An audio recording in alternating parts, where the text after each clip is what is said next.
నమస్తే, welcome to our channel. నేను పద్మిని. ప్రస్తుతంతో పాటు ప్రముఖ ఆధ్యాత్మికవేత్త, ప్రముఖ న్యూమరాలజిస్ట్ లక్ష్మీ నరసింహస్వామి ఉపాసకురాలు శ్రీమతి స్రవంతి గారు మనతో పాటు ఉన్నారు. మాట్లాడదాం. నమస్తే అక్క. నమస్తే పద్మిని. అక్క, రకరకాల పాపాల గురించి మనం వింటాం. పాపానికి ప్రాయశ్చిత్తం అనేది ఓ పద్ధతి ఉంటుంది. ఖచ్చితంగా ఇలా చేసుకోండి, ఇలా చేసుకోండి. కానీ పంచమహాపాతకాలు అంటే మాత్రం కొంత వెన్నులో నుంచి వణుకు పుట్టేటటువంటి పరిస్థితి ఉంటుంది. వాడి జోలికి వెళ్ళకూడదు. అసలు ఏమిటి పంచమహాపాతకాలు అంటే, మరి వీటికి నిష్కృతి ఉంటుందా? ఒక్కసారి మీ ద్వారా. తప్పకుండా చెప్తాను పద్మిని. ఎందుకంటే కొన్ని తెలుసుకుంటే అలాంటి తప్పులు చేయకుండా ఉంటాము అనేది ఖచ్చితంగా మనం నేర్చుకోవాల్సినవి ఉన్నాయి. పిల్లలకి కూడా చెప్పాలి, ఏది తప్పు ఏది ఒప్పు అనేది చెప్పాలి కదా పిల్లలకి. సరే, మనం కూడా తెలుసుకోవాలి అంటే కనుక పంచమహాపాతకాలు అంటే బ్రాహ్మణ హత్య, బ్రాహ్మణుడిని చంపితే చాలా పొరపాటు, తప్పు. అలాగే బంగారం దొంగలించడం, బంగారం దొంగతనం చేస్తే కూడా అస్సలు క్షమించరాని నేరం. అలాగే మద్యపానం తాగడం, అది ఎవరైనా కానీ. ఇవాళ రేపు ఎంతమంది అయితే పంచమహాపాతకాలు చేసేసుకుంటున్నారు. 50 to 60% చేస్తున్నారు జనాలు. ఆడవాళ్ళు కూడా అలవాటు చేసుకున్నారు. సమానత్వం ఇక్కడ తెలుసుకున్నాం మనం. అలాగే గురుపత్నితో సాంగత్యం, అలాగే ఇటు ఆడవాళ్ళు వైపు వేసుకుంటే గురువుతో సాంగత్యం ఏర్పరచుకోవడం కూడా చాలా తప్పు. అయితే ఇవన్నీ మేము చేయట్లేదండి. ఇంకొకటి, వీటన్నిటిని సమర్థించడం, ఈ నాలుగిటిని సమర్థించడం. ఫర్ సపోజ్ తమ్ముడు చెల్లెలో ఉన్నారనుకో, వాడికి అసలు వాడు తాగేవాడు కాదు, వాడి ఫ్రెండ్స్ అలవాటు చేశారు వాడికి. వింటాము. ఈ మధ్య నేను బాగా విన్న మాట, తాగమంటున్నాను మేడం, ఇంటికి వచ్చి తాగమంటున్నా, బయట తాగొద్దని చెప్తున్నా నేను. అంటే తాగేసి బండి మీద నడిపొస్తే ఎట్లా, ఎలా, ఏమన్నా అవుతే ఎవరు జవాబుదారి? ఇది తల్లుల నుంచి వింటున్నారా? భార్యల నుంచి గాని, తల్లుల నుంచి గాని. మరి ఇందులో ఉన్నటువంటి ఒక్క చిన్న పాజిటివ్ ఏంటి అంటే, out of love, out of concern, వాళ్ళు సేఫ్ గా ఉండాలన్న దృష్ట్యా వాళ్ళు ఆ మాట అంటున్నారు. నేనేం అనట్లేదు. మరి వాళ్ళు తప్పదు, అనుభవించవలసిందే. మనం ఎందుకు చేస్తున్నాం అనేది తర్వాత విషయం. అసలు తప్పు చేసావా లేదా అనేది కావాలి. అగ్నిని ముట్టుకుంటే కాలుతుంది. కాబట్టి ఇక్కడ తాగే వాళ్ళు ఏం గుర్తించాలి అంటే, వాళ్లే కాదు వాళ్ళ చుట్టూ ఉన్న వాళ్ళకి కూడా ఆ పాపాన్ని పంచుతున్నారు అనేది ఖచ్చితంగా మనం తెలుసుకోవాల్సిన విషయం. ఈ తాగుబోతులు, సోకాళ్ళు తాగుబోతులు ప్రొవోక్ చేస్తారు. ఎవరైనా తాగకుండా ఉంటే, నువ్వేం మగాడురా, అది నువ్వు అసలు ఆడవాళ్ళు తాగుతున్నారా. ఇది అరుణ్ చాలా సార్లు ఫేస్ చేసినటువంటి సమస్య. ఇట్లా అంటే ఇంట్లో తన ఇబ్బందుల నుంచి తాగకూడదు అని దృఢంగా నిర్ణయించుకున్న తర్వాత, నువ్వు మగాడివేనా అని అడిగిన వాళ్ళు ఉన్నారట. ఎట్లా చూడాలక్క ఈ అంశాన్ని? అంటే తను చెడిపోవడమే గాక పక్క వాళ్ళని చెడగొట్టడంలో చాలా ఉద్దండులు ఉంటారు అని మనం ఖచ్చితంగా చెప్పుకోవచ్చు. అయితే ఎవరేమన్నా కూడా, ఇప్పుడు ఎలా అయితే అరుణ్ నవ్వి ఊరుకుంటాడో అలానే ఊరుకోవాలి. ఏదో ఫ్రెండ్స్ ప్రేరేపించారు కదా అని చెప్పి, అవతల వాళ్ళు ఇంకో మాట అన్నారు కదా అని చెప్పి. చాలా సందర్భాల్లో బావగారు అనే మాట ఏంటంటే, నేను చాలా కోల్పోయాను దీనివల్ల, నేను తాగకపోవడం వల్ల నేను చాలా కోల్పోయాను అని అంటారు. ఇట్లాంటి హ్యూమిలేషన్స్ మరి బావగారు కూడా ఫేస్ చేస్తారు. కానీ చాలా మంది కూల్ డ్రింక్ ఆఫర్ చేస్తారు. అది కూడా తాగద్దు అనుకో. ఇప్పుడు ఇంకా మనం నేర్చుకున్నాం కదా, కూల్ డ్రింక్ లో ఉంటాయి అన్ని, అవి ఉంటాయి, ఇవి కలిసిపోతాయి అని చెప్పి. కాబట్టి కోవిడ్ వచ్చిన తర్వాత అవి తగ్గిపోయింది కదా, ఇప్పుడంతా వర్క్ ఫ్రమ్ హోమే. అప్పుడు మనం ఆలోచించాల్సింది ఏంటి అంటే, ప్రేరేపించినా కూడా ఆ తప్పుని చెయ్యకూడదు అనేది మైండ్ లో గుర్తుపెట్టుకోవాలి. అయితే బ్రాహ్మణ హత్య అని అన్నాం కదా, మరి ఎవరైనా హత్య చేయొచ్చా అంటే, అసలు ఎవరిని కూడా హత్య అనేది ఎవరిని చేయకూడదు, నీకు ఎంత కోపం వచ్చినా కూడా. అయితే హత్య అంటే ఇక్కడ ఇది కేవలము నువ్వు శారీరకంగా చంపేస్తున్నావా అనే కాదు, మానసికంగా చంపడం కూడా చాలా పొరపాటు. మానసికంగా ఎవరినైనా ఇబ్బంది పెడితే, దీని బదులు నన్ను చంపేస్తే పోయేది అని అంత బాధపడతారు అనమాట. అలా కూడా మాట్లాడడం కూడా పంచమహాపాతకం కిందకే వస్తుంది. ఎందుకు ఇవన్నీ ఇలా మామూలుగా 4 అవుట్లైన్ గా రాశారు ఏంటి అని అంటే, మనం ఆలోచిస్తున్నప్పుడు మన స్ఫురణకు వస్తుంది, అయ్యో నేను ఇంత మాట అనేసానా, పొరపాటుగా అన్నానే, క్షమాపణ చెప్దామే అనే ఆలోచన మనంతటా మనకి రావాలన్నమాట. అందుకని చెప్పి ఇవి పైపైన రాసి వదిలేశారు ఈ పంచమహాపాతకాలు అని చెప్పుకోవచ్చు.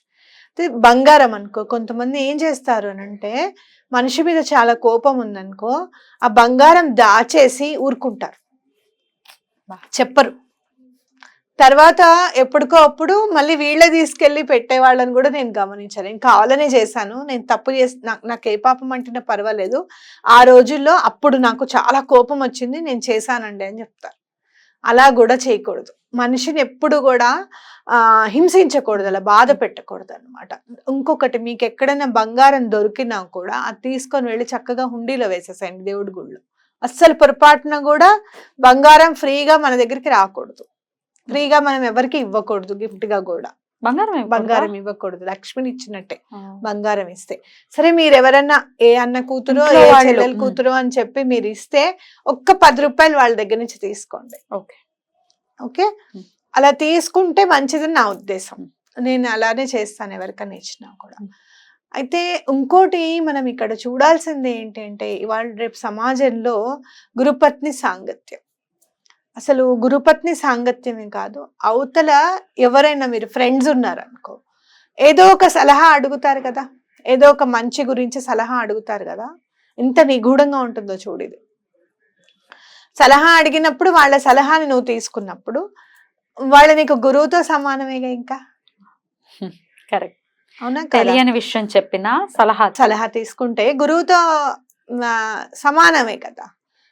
లేదు, వాళ్ళకి ఇంకొకటి ఏంటంటే, నువ్వేదన్నా ఇల్లు కట్టుకోవడానికో, లేకపోతే ఇవి ఎక్కడ దొరుకుతాయిరా, ఇవి ఫ్రీ, తక్కువ క్వాలిటీ, తక్కువలో మనకి ఎక్కడ దొరుకుతాయి అని చెప్తే, బలానా వాళ్ళు ఉన్నారు, వాళ్ళు నేను చెప్తే నీకు తక్కువకి పంపిస్తారని చెప్పి అలాంటి సహాయం కూడా తీసుకుంటాం. అప్పుడు కూడా అతను, ఆ స్నేహితుడు కూడా గురువు కిందకే సమానం. అంటే ఏంటంటే, ఎప్పుడు కూడా అవతల పరాయి స్త్రీ సాంగత్యం అనేది కోరుకోకూడదు ఎటువంటి పరిస్థితుల్లోనూ అని చెప్పి మనం ఇక్కడ అర్థం చేసుకోవాలి. ఇప్పుడు మనం చెప్తే గురుపత్ని కాకుండా ఇంకెవరితో ఉన్నా తప్పు లేదా అనే క్వశ్చన్ మార్క్ వస్తుంది అనమాట. కాదు, ఎవరినైనా కూడా మీరు, మనం పరమాచార్య గారి గురించి మనం చెప్పుకుంటుంటే, పరమాచార్య గారు ఏమంటారు తెలుసా, చాలా నేర్చుకోవాల్సింది ఉంది నాకు, ప్రతి ఒక్కళ్ళ నుంచి నేను నేర్చుకుంటూనే ఉంటాను ప్రతిరోజు అని చెప్తారనమాట. అంటే జగద్గురువులకే అంతలా ఉంటే, ఇప్పుడు మనం ప్రతి ఒక్కళ్ళ దగ్గర నుంచి నేర్చుకుంటున్నాం అంటే ప్రతి ఒక్కళ్ళు మనకి గురువుతో సమానమే. ఇంకా ప్రతి పరాయి స్త్రీ, అలాగే పరాయి మగవాడు మనకి గురువుతో సమానమే. ఇంకా ఇక్కడ మనము చూస్తే గనక చెట్టు చేమలు, అలాగే పిచ్చుకలు, వీటిని చూసి నేర్చుకోవాలని మనం అనుకుంటూ ఉంటాం కదా. మన ముందు ఉన్న చరాచర సృష్టి అంతా కూడా మనకి గురువుతో సమానమే. కాబట్టి ఎటువంటి పరిస్థితుల్లోనూ పరాయి స్త్రీతో గాని, పరాయి మగవాడితో గాని సాంగత్యం అనేది ఉండకూడదు అని ఇక్కడ మనం అర్థం చేసుకోవాలి. మనం విశ్వనాథ్ సార్ గారి వాట్సాప్ లో చూస్తే, ఆయన రాసింది, వాట్సాప్ లో ప్రతి ఒక్కళ్ళు పెట్టుకుంటారు కదా, ఆయన ఏమని రాశారో తెలుసా, నన్ను కలిసేవాళ్ళు నాకంటే ఎంతో కొంత గొప్పవారుగానే నేను భావిస్తాను అని రాశారు అనమాట. అంటే ఏంటి, ప్రతి ఒక్కళ్ళ దగ్గర ఏదో ఒకటి నేర్చుకోవడానికి నాకు అవకాశం ఉంటుంది. ఇప్పుడు ఎవరిదైనా చూసారు, హార్స్కోప్ చూసారు అనుకో, అది ఎలా జరుగుతోంది, ఇప్పుడు తన దగ్గరికి వచ్చినప్పుడు ఏదైనా ఉండకూడదు అంటే, ఎప్పుడు అప్పటి వరకు రాంది వచ్చింది అనుకో, మరి అక్కడ ఆ జాతకం నుంచి ఈయన నేర్చుకున్నట్టే కదా, ఎంతో కొత్త విషయం నేర్చుకున్నట్టే. సో ఎవరో ఒకళ్ళు, నాకంటే వచ్చిన వాళ్ళందరూ కూడా ఏదో ఒక విషయంలో నాకంటే గొప్పవారుగానే నేను భావిస్తానంటే, అందరిలోనూ గురువుని చూడడం అనేది చాలా ఇంపార్టెంట్ మనకి అనేది మనం అర్థం చేసుకోవాలి. సో ఎటువంటి పరిస్థితుల్లోనూ పరాయి వాళ్ళతో లింక్ పెట్టుకోకూడదు అనేది భగవంతుడు మనకి నిగూఢంగా కాకుండా లోపలికి వెళ్తూ అర్థం చేసుకునే విధంగా, మనము ఎందుకండి అన్ని రాయొచ్చు కదా, అన్ని చెప్పొచ్చు కదా అని అంటే, మనము పెన్సిల్ ఎట్లయితే షార్ప్ చేసుకుంటామో అట్లా మనం షార్ప్ చేసుకోవాలి. ఇలా అంతా గీసేసిన తర్వాత గుర్తుందా నీకు, ఇట్లా దాని మీద పెట్టి ఓన్లీ ములుకుని కూడా షార్ప్ చేసేవాళ్ళు, అనా కదా, అంత షార్ప్ చేసుకోవాలి మన ఆలోచనలని. అప్పుడు ఏదైనా తప్పు చేసినప్పుడు నీ ఇన్నర్ వాయిస్ కి అర్థమైపోయింది అనుకో, అలవాటు అయిపోయింది అనుకో, ఇది తప్పు, ఇది చెయ్యొద్దు, ఇది ఇలా చేయకూడదు అనేది మనకు చెప్తూ ఉంటుంది అనమాట. Hmm. కాబట్టి ఈ విషయాలన్నీ కూడా నిగూఢంగా ఆలోచిస్తూ నేర్చుకోవాలి. మరి వీటికి నిష్కృతి ఉందా?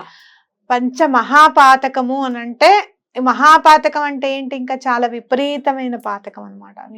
అట్లా నిష్కృతి ఉండదు ఇందులో. మీరు ఎవరిని హింసించకూడదు అని అంటే గోహత్యల్ని కూడా, మీరు బ్రాహ్మణ హత్య అని అంటున్నాం కదా మనము, అక్కడ ఇంకోటి నిగూఢంగా మనం ఏర్పాటు చేసుకోవాల్సింది ఏంటి అని అంటే, గోమాతని కూడా హింసించకూడదు అనేది కూడా గుర్తెరగాలి. కాబట్టి తప్పులన్నీ చేసేసి చెంపలేసుకుంటాము అంటే తెగిపోయే వీడిపోయే పాపము కాదు ఇది. వీటి జోలికి వెళ్ళొద్దు, అవగాహన తీసుకురావడం కోసం చెప్తున్నారు. ఎంతో కొంత పశ్చాత్తాపం ఉపయోగపడుతుందా? పశ్చాత్తాపము ఉపయోగపడితే దాన్ని ఎలా నిష్కృతి చేసుకోవాలి అనే సొల్యూషన్ మీ దగ్గరకు వచ్చేస్తుంది.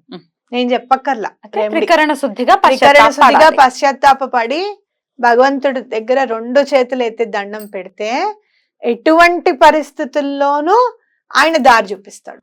అది ఎవరికి దండం పెట్టుకుంటారు? గురువుకి దండం పెట్టుకోవచ్చు, లేదు అంటే గనక మీరు నమ్మే భగవంతుడికి దండం పెట్టుకోవచ్చు. కానీ గురువుకి దండం పెట్టుకుంటే మనవాడు కదా, అయ్యో పశ్చాత్తాపడుతున్నాడే, ఎంతో కొంత ఇవ్వాలి అని చెప్పి శ్రీపాద శ్రీవల్లభులు చెప్తారు చూడు, తోటకూర ఇవ్వని వాడి గురించి, ఆయన గురించి నరసింహ శ్రేష్ఠ ఎవరో ఉంటుంది, ఆయన పేరు సరిగ్గా గుర్తు రావడం లేదు, తోటకూర మాత్రం గుర్తుంది. తోటకూర ఇమ్మంటే చిన్న పిల్లవాడే, ముద్దులెలికే పిల్లవాడే అడిగితే ఇచ్చేరా ఎవరన్నా, ఆ తోటకూర ఈయనంటాడు కోపంతో. ఆయనకి ఎలాంటి అంటే, తర్వాత నన్ను ఇప్పుడు క్షమించంటే కూడా ఇప్పుడు లేదు, నెక్స్ట్ జన్మలో నేను క్షమించాల్సి వస్తుంది అని చెప్తారు స్వామి. అట్లా ఒక్కొక్కసారి చెప్పలేమన్నమాట. ఛాన్స్ ఇచ్చారు అతనికి ఆయన పాపాన్ని నిష్కృతి చేసుకోవడానికి, అది ఆయన గుర్తెరగకుండా బగడాముఖి ఉపాసకుడు మళ్ళీ 1-2 కాదు, మా చిన్నోడు కాదు.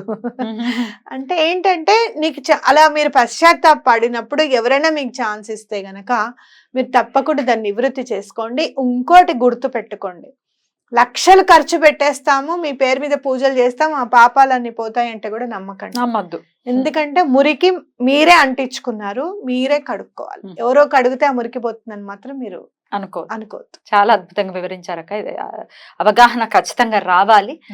తప్పులు చేసేసి తర్వాత తల కొట్టుకుంటే that doesn't make sense. Definite గా జాగ్రత్త అవసరం కాబట్టి చాలా అద్భుతమైనటువంటి.